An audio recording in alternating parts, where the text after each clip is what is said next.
बार के सलाई हो। अरे ऐसा काय कहतड़ा ए जा हाँ जी न पाई दीवाना मर जाई हो। आग लगा ली ही बार के सलाई हो।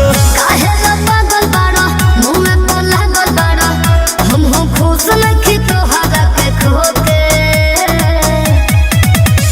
हमारे रहो के तू आजा मांग धो।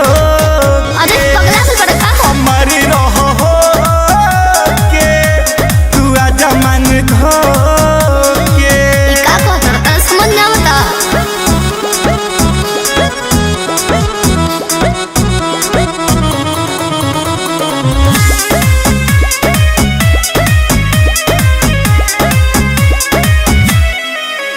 मजबूर बनी हो एही से दूर बनी हो अपना पिया के सजगले से नूर बनी हो बुझल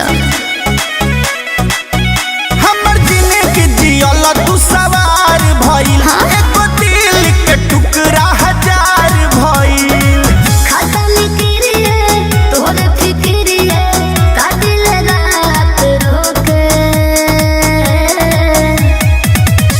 हमारे रहो के हाँ? तू आजा मांग धो के। ऐसा ना हो हमारे सके रहो के तू आजा मांग धो के।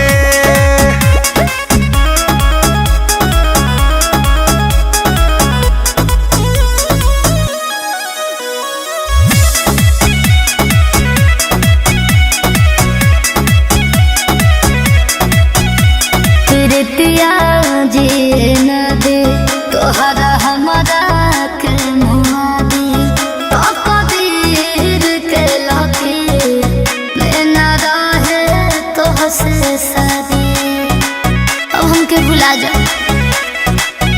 उज्जवल हेमंत के तोरा पत दिल बाहो। तोहरा बिना जाने जियल मुश्किल बाहो। बिटू जाला नाही सहाला जब कहला कि दिल बड़ होके हमारे रहो के तू आजा मांग धो